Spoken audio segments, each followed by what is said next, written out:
Hello everyone, I'm Ashley, and a year ago, I married the love of my life, Davis. Our relationship was everything I had ever dreamed of, loving, supportive, and full of laughter. I couldn't have been happier. I work as an accountant, mostly from home, and I enjoy my job, though it's more challenging than people might think. Davis runs his own car parts business, which keeps him busy, but we still find plenty of time to be together. We love spending our free time with each other, and we often attend parties with Davis's friends, colleagues, and business partners.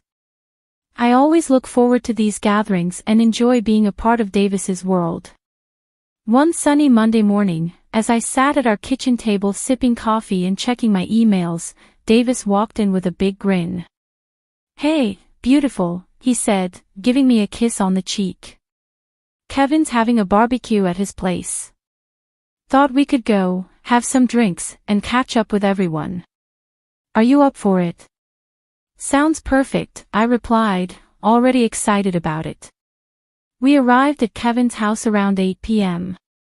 The smell of grilled food and the sound of laughter filled the air. As we made our way through the crowd, I noticed a striking blonde woman I hadn't seen before, chatting loudly with a group of people. "Who's that?" I asked Davis, nodding toward her. His face tensed slightly. "That's Hannah, my ex-girlfriend," he said. Before I could say anything, Kevin saw us and waved us over. "Davis. Ashley. Glad you could make it. Come on, let me introduce you to everyone." As we approached the group, Hannah's eyes locked onto us, and she smiled, but something about it felt off. Well, she said in a sweet yet fake voice, "if it isn't Davis and his wife." The way she emphasized wife made it sound like an insult. I smiled, trying not to let it get to me. "Nice to meet you, Hannah," I said, extending my hand. "I'm Ashley." She glanced at my hand like it was dirty and then turned back to Davis. "Shawnee darling, it's been too long. You have to tell me everything you've been up to." I winced at the nickname, but Davis quickly stepped in. "Good to see you, Hannah. Ashley and I are doing great. How about you? Still working at your dad's company?" For a moment, Hannah's smile faltered. "Oh, you know me," she replied, "I like to keep my options open, unlike some people who feel stuck." The conversation with Hannah dragged on for what felt like hours. She continued making subtle jabs at me while flirting with Davis. I did my best to stay calm, but by the end of the night, I was completely exhausted after that first encounter, but in the following weeks, I began seeing Hannah more often at our social events. Each time, she seemed to go out of her way to make me uncomfortable. One Saturday evening, we were at a dinner party hosted by one of Davis's business partners. I was chatting with a few of the wives when Hannah strolled over, holding a champagne glass. "Oh, Ashley," she said in an overly sweet voice, "that's an interesting outfit." I didn't know the librarian look was back in style. I glanced at my knee-length skirt and blouse, suddenly feeling self-conscious.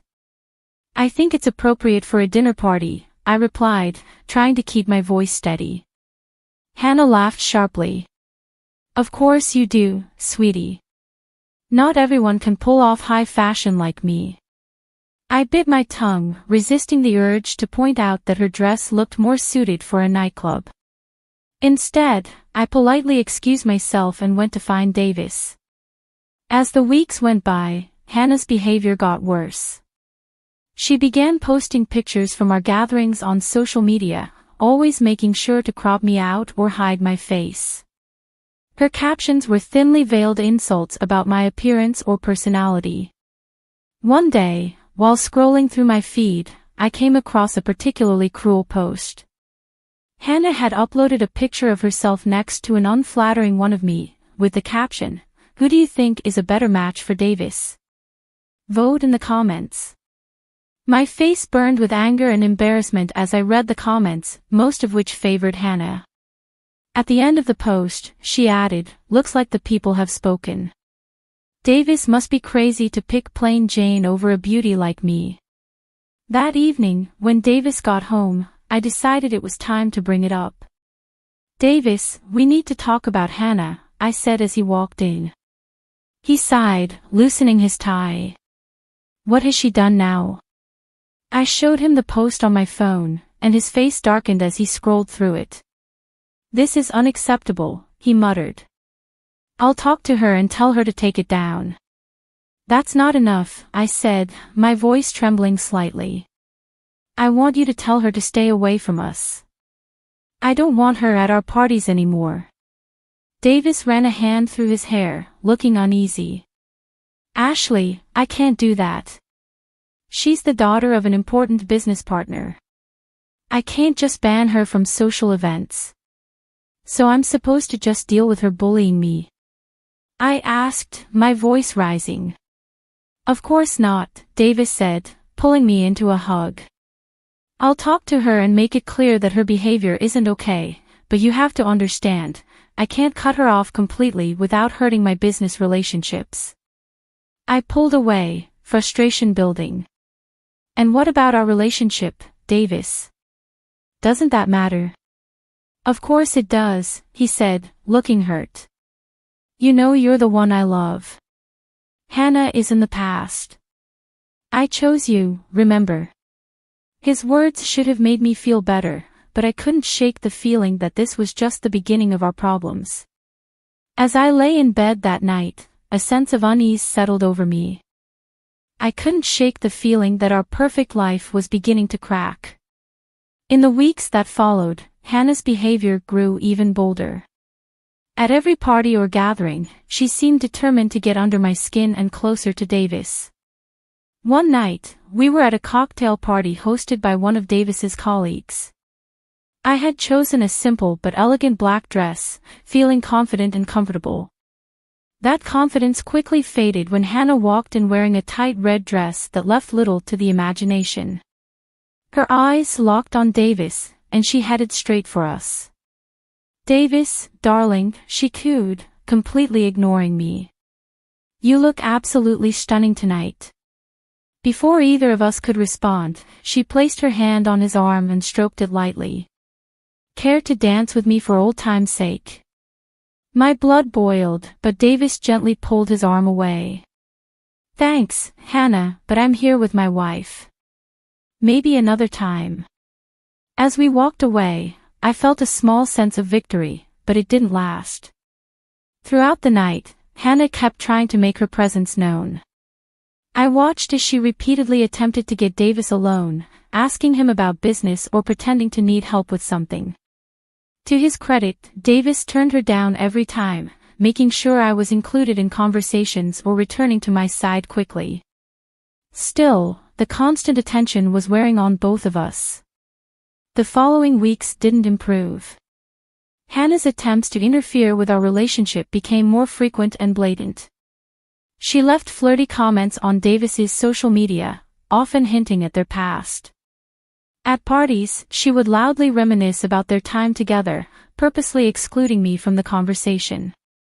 Things finally came to a head at our friend Christian's birthday party.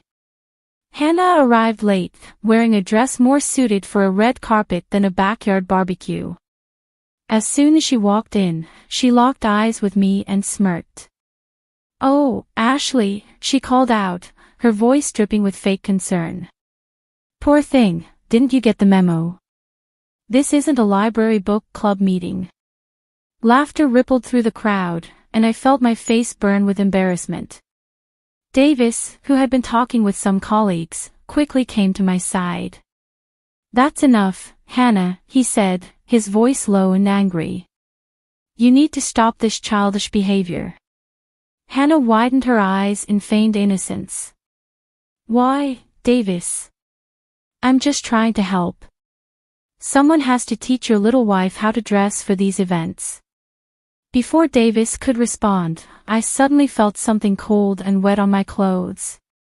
I looked down to see red wine spreading across the front of my dress. Hannah stood in front of me, holding an empty glass, her face full of fake regret. "Oh no," she gasped. "How clumsy of me. Although, to be honest, that stain is an improvement on that awful outfit."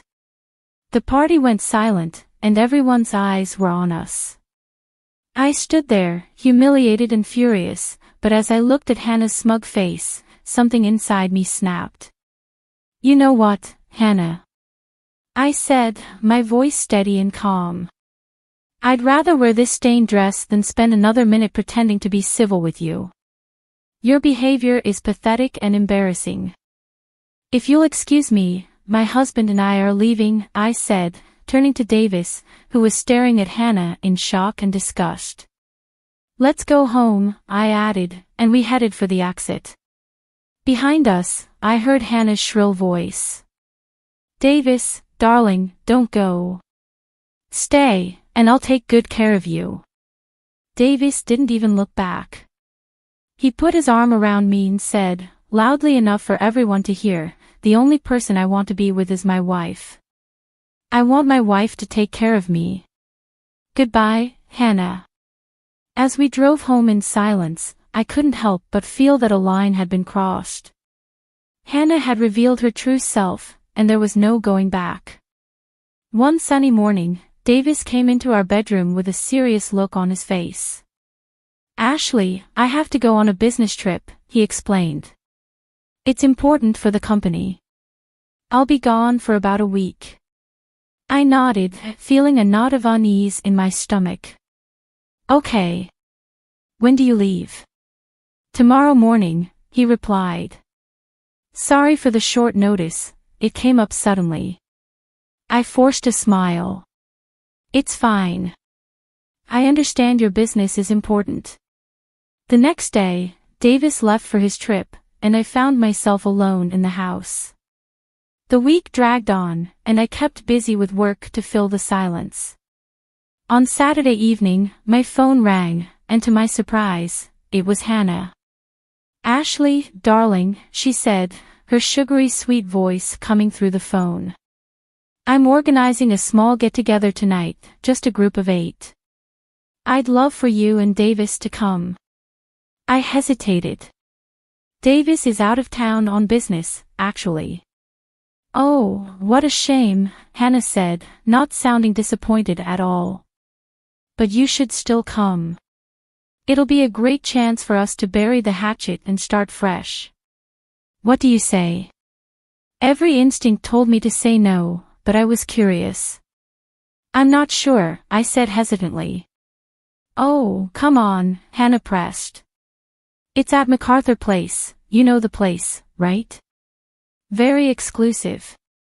It'll be fun, I promise." At the mention of MacArthur Place, a smile tugged at my lips. "All right," I said, making a quick decision. "I'll be there." "What time?"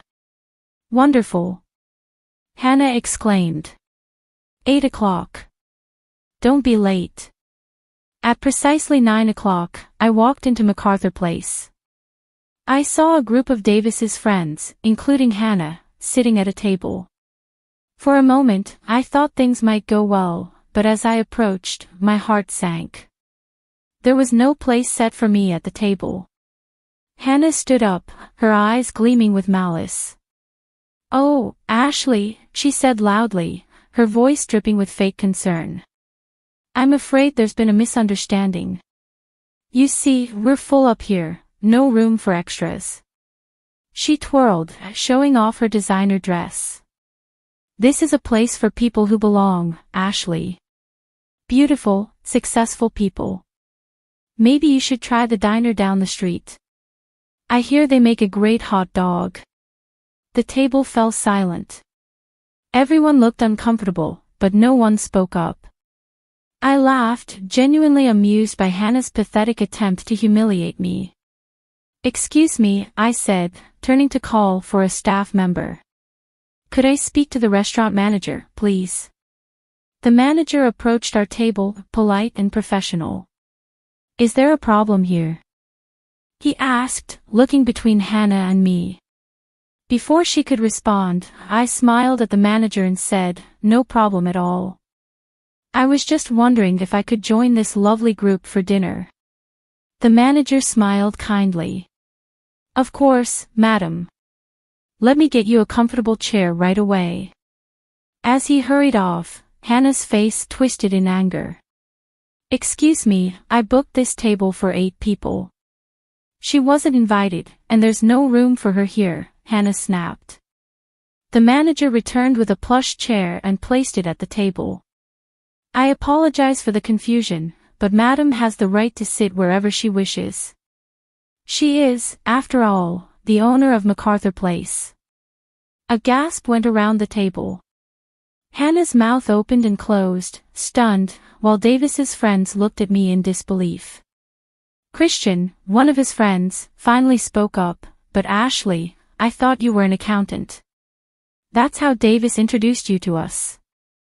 I smiled and shrugged. I am an accountant. I do the books for my restaurant. I don't usually talk about my wealth because I prefer to judge people by their character, not their bank account. Hannah's face turned bright red, a mix of embarrassment and anger. The mood at the table shifted quickly. Davis's friends, who had stayed silent earlier, now scrambled to invite me to join them. Ashley, please sit with us. We'd love to hear more about your restaurant. I can't believe we never knew this about you, one of them said. I raised my hand, smiling gently. Thank you all, but I think I'll pass. I just wanted to stop by and say hello. Then, turning to the manager, I added, please make sure my husband's friends are well taken care of. The bill is on me tonight. As I prepared to leave, I couldn't resist saying, and Hannah, there's a lovely diner down the street. I hear they do a great hot dog, you might want to try it sometime. With that, I walked out of the restaurant, leaving behind stunned silence and a very embarrassed Hannah. When Davis returned from his business trip a few days later, I told him the whole story over dinner. You should have seen her face, Davis, I said, laughing. I don't think I've ever seen anyone turn that red. Davis shook his head, chuckling. I can't believe she thought she could embarrass you like that. You handled it perfectly, Ashley. As we finished our meal, we both laughed, knowing that Hannah's games were finally over. I felt a deep sense of contentment. Her attempt to humiliate me had completely backfired, and it had brought Davis and me even closer. Several weeks passed after the incident at MacArthur Place, and life settled into a comfortable routine. The memory of Hannah's humiliation faded into a funny story that Davis and I occasionally shared over dinner. One morning, as I was going through my emails, I noticed something interesting, a message inviting me to participate in the prestigious Entrepreneur of the Year award program, specifically in the category for successful new businesses. My heart raced as I read the details. It was a huge recognition for all the hard work I had put into the restaurant. Davis and I decided to attend the event together. On the night of the awards, we dressed up. Davis looked sharp in his tuxedo, and I chose an elegant, simple gown that made me feel confident and strong. The venue was incredible, filled with the city's most successful and influential people. As we mingled, I recognized many familiar faces, friends, acquaintances, and several of Davis's business associates. The atmosphere was buzzing with excitement. At one point, Davis excused himself to chat with some colleagues, leaving me by the champagne fountain. I was admiring a beautiful ice sculpture when I heard a familiar voice hiss in my ear, "What are you doing here?" I turned to see Hannah glaring at me, her face twisted with anger. I was invited, I replied calmly, showing her my invitation. Hannah's eyes narrowed. This event is for the rich and successful people of the city, people like me and my father. You don't belong here. How dare you try to sneak into our world? Leave before you embarrass yourself. I stayed calm, scanning the room until I spotted who I was looking for. With a smile, I waved to 2 distinguished older gentlemen in fine suits who were talking across the room. As they walked over, Hannah continued her rant, but I ignored her, focusing on the men. When they reached us, I warmly embraced one of them. "Dad, I'm so glad you could make it," I said, kissing his cheek. Turning to the other man, I extended my hand, which he shook warmly. "Mr. Jacob, it's great to see you again." Hannah's jaw dropped as she realized who he was. Her voice rose in disbelief. "Daddy, what are you doing? How can you be friendly with this nobody? She's just an accountant who got lucky. She doesn't belong here." Mr. Jacob's face turned bright red as he listened to his daughter's outburst. His usually calm eyes were now full of anger. "Silence," he thundered, making Hannah flinch. He gestured toward my father. "This man is Thomas Jacob, one of the most successful entrepreneurs in the country, and my trusted business partner. Your ignorant words could ruin a multi-million-dollar deal." Hannah's eyes widened in shock, but instead of backing down, she snapped, "Then cancel the deal, Daddy. We don't need to do business with her family, they're beneath us." Mr. Jacob's face grew even redder, and his voice rose to a shout, drawing attention from everyone in the ballroom. "That's enough. Your behavior is unacceptable," he pointed a finger at Hannah. "From this moment, you're cut off.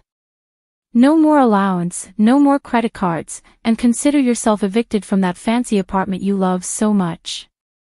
Hannah's mouth dropped open in disbelief. Mr. Jacob then turned to me and my father, his tone soft and apologetic. "Ashley, please accept my deepest apologies for this awful scene," he snapped, turning back to his daughter. "Leave now. You've shown you don't deserve to be here." At that moment, Davis pushed through the crowd, his face full of concern and anger. "What's going on?" he demanded.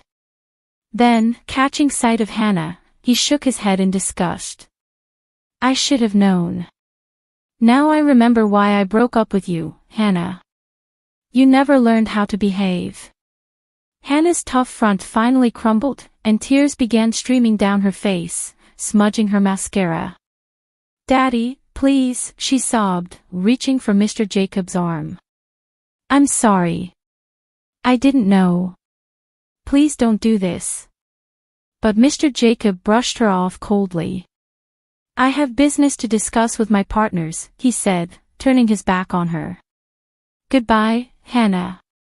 As Mr. Jacob walked away with my father, Hannah stood alone in the middle of the ballroom, crying, with mascara streaking down her cheeks. The crowd around us slowly drifted away, leaving her isolated and humiliated. The rest of the evening passed in a blur, and when it was time for the award ceremony, I found myself walking onto the stage in a daze as they called my name for the Successful Entrepreneurial Debut category. As I accepted the award, I spotted my father and Davis in the audience. They were standing, clapping wildly, their faces glowing with pride. Their excitement filled me with a wave of joy and accomplishment. In the weeks after the ceremony, life settled into a pleasant routine. The golden statue sat on our mantel, quietly reminding us of that special night. Davis and I continued attending parties with his friends and business associates, and without Hannah's toxic presence, the gatherings became so much more enjoyable. The atmosphere was lighter, conversations were more genuine, and laughter was much more frequent. One evening, as we were getting ready for another social event, Davis came up behind me while I was putting on my earrings. Wrapping his arms around my waist, he said, "You know, I've noticed how much more fun these parties have become lately." I smiled at him in the mirror. I was just thinking the same thing. It's amazing how one person's absence can change everything. Davis nodded thoughtfully. "Speaking of absence, have you heard anything about Hannah lately?" I shook my head. "Not really. She seems to have completely disappeared. Although, I did overhear Christian talking to his wife at the last party. There's a rumor that Mr. Jacob sent her to another state, something about not wanting her to embarrass him or the family business anymore." Davis raised an eyebrow. "Wow, that's pretty drastic, but I'm not surprised after how she acted at the award ceremony. I turned to face him, adjusting his tie. It's a shame, really. She had so much privilege but never learned to appreciate it or use it wisely. As we drove to the party, I reflected on how much my life had changed over the past year, from dealing with Hannah's drama to receiving recognition for my business. It had been a whirlwind, yet through it all, my relationship with Davis had only grown stronger. As for Hannah, I genuinely hoped she'd find her way. Everyone deserves a chance to grow and become better. Maybe her fresh start in a new state would be just what she needed. For now, though, I was happy to enjoy the moment, swaying in my husband's arms, surrounded by friends, and feeling grateful for the life we had built together.